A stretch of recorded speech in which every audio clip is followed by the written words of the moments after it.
Morning on beautiful Sunday. ఈ ఆదివారం రోజు అందరికీ శుభాకాంక్షలు. ఈరోజు మన subject again YS Jaganmohan Reddy and YS భారతక్క. సరస్వతి పవర్ అనే ఒక కంపెనీ స్థాపించిన ఇద్దరు మేధావులు ఫైనాన్షియల్ విజర్డ్ అంటే వ్యాపారంలో బ్రహ్మాండంగా వ్యాపారం చేసే వాళ్ళని ఫైనాన్షియల్ విజర్డ్స్ అంటాం. ఆంధ్ర రాష్ట్రంలో అదే విధంగా భారతదేశంలో వ్యాపారాలు చేసే దాంట్లో నంబర్ 1 స్థానం YS Jaganmohan Reddy, YS Bharati. 2009 the great Jaganmohan Reddy, the financial wizard, the great YS భారతక్క 87.8 లక్షల రూపాయలు. జగన్మోహన్ రెడ్డి 87.8 లక్షలు జగన్మోహన్ రెడ్డి, అదే విధంగా భారతక్క 80 లక్షల రూపాయలు ఈ సరస్వతి పవర్ లో పెట్టుబడులు పెట్టారు. ఎప్పుడు పెట్టారు? 2009 జూన్ లో. 2009 ఏ సంవత్సరం? వైఎస్ రాజశేఖర రెడ్డి ముఖ్యమంత్రి అయిన సంవత్సరం కాంగ్రెస్ ప్రభుత్వంలో. సెప్టెంబర్ నాటికి 2009 సెప్టెంబర్ లో జగన్మోహన్ రెడ్డి పెట్టిన 87.8 లక్షలు ఎక్కడికి పోయింది సార్? 18.87 crores, 18,87 లక్షల రూపాయలకి కరెక్ట్ గా 60 రోజుల్లో జగన్మోహన్ రెడ్డి పెట్టిన డబ్బులకి, భారతక్క పెట్టిన డబ్బులకి ఆ విధంగా పెరిగినాయి.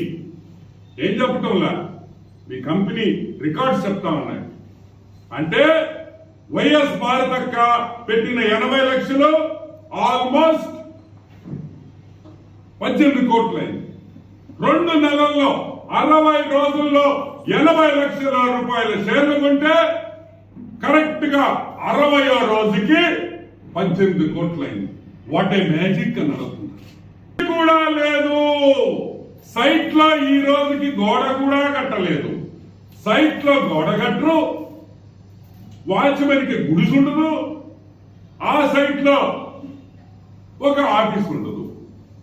కానీ కంపెనీ షేర్ వాల్యూ మాత్రం రాకెట్ లాగా పెరిగిపోతా ఉంటుంది పైకి. ఈరోజు మేము అడుగుతున్నాం, నేను చెప్పటంలా ఏ కంపెనీ, ఈ సరస్వతి పవర్ అనే కంపెనీ అసలు 0 రెవెన్యూస్ లేవు. రెవెన్యూ అంటే ప్రొడక్షన్ లేదు, రూపాయి ఆదాయం లేదు, రూపాయి టర్న్ ఓవర్ లేదు. ఆదాయం సంగతి పక్కన పెడతాం. టర్న్ ఓవర్ లేని కంపెనీని కరెక్ట్ గా మీరు 60 రోజుల్లో 80 లక్షలు పెట్టి 18 కోట్లు ఎలా పెరగద్ది అని మేము ప్రశ్నిస్తున్నాం. నేను చెప్పటంలా, ఇదిగో ఆపరేటింగ్ రెవెన్యూ 0,0,0,0 అన్ని సున్నాలే. నీ ఆపరేటింగ్ రెవెన్యూస్ మొత్తం 0 అంటే ప్రొడక్షనే లేదు. ప్రొడక్షన్ లేని కంపెనీకి ఏ విధంగా మీ షేర్ వాల్యూ ఈ విధంగా పెరగద్ది అని అడుగుతున్నాం. ఇప్పుడు అర్థమైందా మీకు? జగన్మోహన్ రెడ్డిని ఎందుకు జైల్లో పెట్టారు? జగన్మోహన్ రెడ్డి జైలుకి ఎందుకు వెళ్ళాడు? అతను ఒక ఆర్థిక నేరస్తుడు కాబట్టి.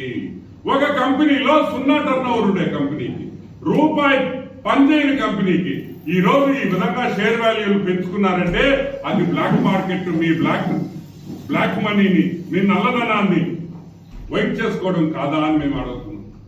నేను చెప్తున్నా, మీ డాక్యుమెంట్స్ చెప్తున్నారు. ఈరోజు మేము అడుగుతున్నాం, వాళ్ళు చెప్తుంటారు కడిగిన ముత్యం, మా అన్న కడిగిన ముత్యం లాగొస్తాడు. మీ అన్న కడిగిన ముత్యం కాదు వైసీపీ నాయకులారా. మీ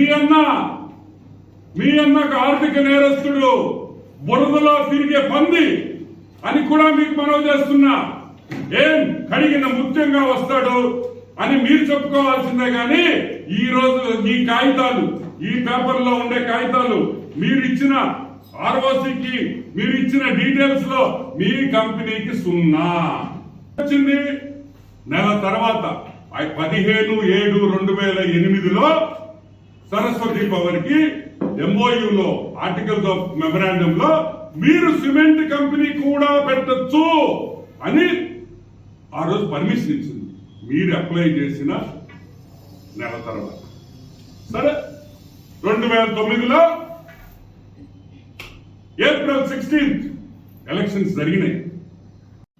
2009లో ఏప్రిల్ 16th ఎలక్షన్ జరిగితే మే 16th మే నెల 16వ తేదీ రిజల్ట్స్ డిక్లేర్ అయ్యి కాంగ్రెస్ పార్టీ గెలిచింది, వైఎస్ రాజశేఖర రెడ్డి ముఖ్యమంత్రిగా అవుతున్నాడని ఆ రోజు డిక్లేర్ అయిన తర్వాత కరెక్ట్ గా 2 రోజుల్లో రిజల్ట్స్ వచ్చిన 2వ రోజుకి జీవో నంబర్ 107 అంటే ఈ మైనింగ్ కి పర్మిషన్ ఇచ్చి ఈ మైనింగ్ లీజ్ ఇచ్చారు. కరెక్ట్ గా ఎలక్షన్స్ అయిన 2వ రోజు 2 days ఒక్క రోజు పెట్టిన ఆ రోజు మైనింగ్ లైసెన్స్ ఇచ్చిన రోజుకి వైఎస్ రాజశేఖర రెడ్డి ముఖ్యమంత్రి కూడా కాదు. చూడండి తమాషా, ఆయన లైసెన్స్ ఇచ్చిన 2వ రోజుకి ముఖ్యమంత్రిగా ప్రమాణ స్వీకారం చేశారు. అంటే దీన్నేమంటారని అడుగుతున్నా. మీ డాడీ మా వైఎస్ఆర్ ఎలక్షన్ లో గెలవంగానే పక్క రోజు జీవో నంబర్ 107 ఇచ్చేసి 1500 ఎకరాలు మైనింగ్ లీజ్ ఇస్తారా అని మేము అడుగుతున్నాం. 1515.8 ఎకరాలు మైనింగ్ లీజ్ ఇస్తారా అని నేను అడుగుతున్నా. దీన్ని ఏమంటారు? ఈయన కలిగిన ముఖ్యమా? ఎందుగా జైలు వేసింది మిమ్మల్ని? ఊరికేనా? ఇటువంటి పిచ్చి చేష్టాలు చేసి ఆర్థిక నేరాలు చేసి అడ్డగోలుగా దోసుకుంటే మిమ్మల్ని జైలుకి పెట్టారు. కుట్ర కుట్ర కుట్ర కాదు, నువ్వు తప్పు చేస్తే జైల్లో వేశారు. ఈ భూముల దగ్గరికి వస్తాం. 3 గ్రామాలు, దాచేపల్లి, మాచవరం గ్రామాలు. ఈ 3 గ్రామాల్లో 1515.8 ఎకరాలు గవర్నమెంట్ జీవో నంబర్ 107 లో వీళ్ళకి ఇచ్చింది. సరే ఇచ్చింది. పాపం రాజశేఖర రెడ్డి బిడ్డ ఫుడ్ డబ్బులు లేవు, రోజు ఉప్మా తింటున్నాడు. పాపం మా పెద్ద ఆయన సీఎం అయ్యాడు. సరే ఓకే. అక్కడ లైమ్ స్టోన్ మైనింగ్ కి రాయల్టీ ఎంత తెలుసా? టన్నుకి ఎంత ఉంటుంది రాయల్టీ? 5 రూపాయలు. రైతులు భూములు ఇచ్చిన రైతులకి మీరు గ్రామ సభ పెట్టి ఏం చెప్పారు? 1000 కుటుంబాలకి మీరేం చెప్పారు? మేము ఈ ఫ్యాక్టరీ రాగానే ఒక్కొక్క కుటుంబానికి ఒక్కొక్క ఉద్యోగము అన్నారు. చెరా అబద్ధాలు చెప్పి ఆ రైతుల్ని అన్యాయం చేసింది వైఎస్ పార్టీ కాదా అని మేము అడుగుతున్నాం. మరెన్నో వీడియోల కోసం మా ఛానల్ ని సబ్స్క్రైబ్ చేసుకుని పక్కనే ఉన్న బెల్ ఐకాన్ ని క్లిక్ చేసి యాక్టివేట్ చేసుకోండి.